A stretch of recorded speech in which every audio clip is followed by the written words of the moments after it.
कहा जाता है श्रीमद् भागवत गीता सिर्फ एक धर्म के लिए नहीं है, बल्कि इसे धरती के हर मानव को पढ़ना और समझना चाहिए ताकि वह अपने ज़िंदगी में सुख, शांति और सफलता को प्राप्त कर सके। भगवत गीता में कुल 18 अध्याय हैं और इन 18 अध्यायों में कुल 700 श्लोक हैं, जो सभी के लिए पढ़ पाना थोड़ा मुश्किल है। इसीलिए आज के इस बेहद ही खास वीडियो में हम भगवत गीता के विचारों के बारे में बात करने वाले हैं, जिन्हें जानकर आप भगवत गीता का सही मतलब समझ पाएंगे। इसीलिए इन विचारों को हर सुबह सुने। दोस्तों, अगर आप इस वीडियो का अधिक से अधिक लाभ पाना चाहते हैं तो कृपया हेडफोन यूज़ करें।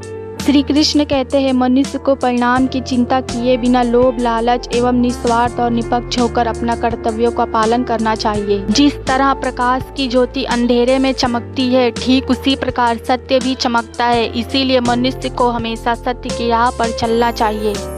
जिस मनुष्य के अंदर ज्ञान की कमी और ईश्वर में श्रद्धा नहीं होती, वो मनुष्य जीवन में कभी भी आनंद और सफलता को प्राप्त नहीं कर पाता।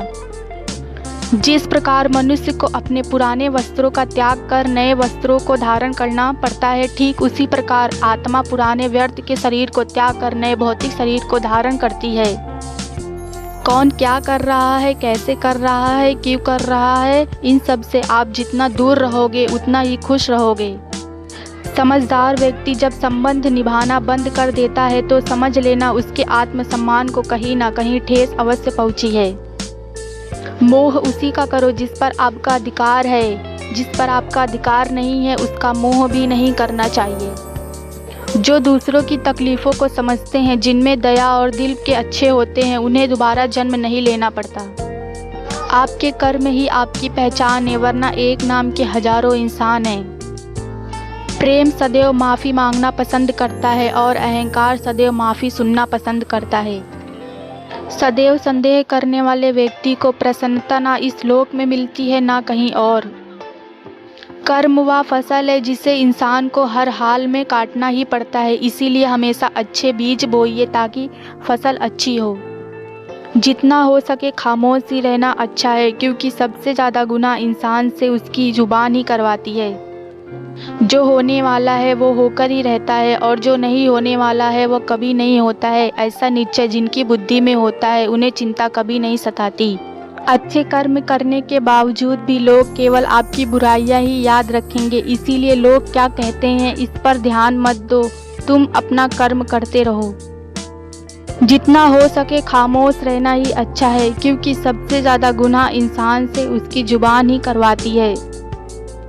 हे पार्थ, जो लोग भक्ति में श्रद्धा नहीं रखते वे मुझे प्राप्त नहीं कर पाते, अतः वे इस भौतिक जगत में जन्म मृत्यु के मार्ग पर वापस आते रहते हैं।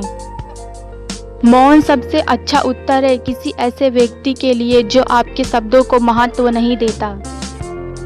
बदल जाओ वक्त के साथ या फिर वक्त बदलना सीखो। मजबूरियों को मत कोसो, हर हाल में चलना सीखो। किसी काम की चिंता करना ठीक है, पर चिंता इतनी भी नहीं होनी चाहिए कि वह काम ही बिगड़ जाए। अच्छी नीयत से किया गया काम कभी व्यर्थ नहीं जाता और इसका फल आपको जरूर मिलता है। श्री कृष्ण कहते हैं, हे अर्जुन, मैं किसी का भाग्य नहीं बनाता, हर कोई अपना भाग्य खुद बनाता है। मनुष्य नहीं, उसके कर्म अच्छे या बुरे होते हैं और जैसे मनुष्य के कर्म होते हैं उसे वैसे ही फल प्राप्त होता है। सही कर्म वह नहीं जिसके परिणाम हमेशा सही हो, अपितु सही कर्म वह है जिसका उद्देश्य कभी गलत ना हो। संसार में कोई भी मनुष्य सर्वगुण संपन्न नहीं होता, इसीलिए कुछ कमियों को नज़रअंदाज करके रिश्ते बनाए रखिए। जब भविष्य धुंधला पड़ने लग जाता है तब आपको अपने वर्तमान में ध्यान केंद्रित करने की आवश्यकता होती है। कोशिश कर, हल निकलेगा, आज नहीं तो कल निकलेगा। अर्जुन के तीर सा सद मरुस्थल में भी जल निकलेगा। जब हमारा मन कमजोर होता है तो वो परिस्थितियां सामान्य बन जाती हैं और जब मन स्थिर होता है तब वो परिस्थितियां चुनौती बन जाती हैं और जब हमारा मन मजबूत होता है तो परिस्थितियां अवसर बन जाती हैं। मनुष्य की मानवता उसी वक्त नष्ट हो जाती है जब उसे दूसरों के दुख पर हंसी आने लगती है। जिंदगी खेलती भी उसी के साथ है जो खिलाड़ी बेहतरीन होता है।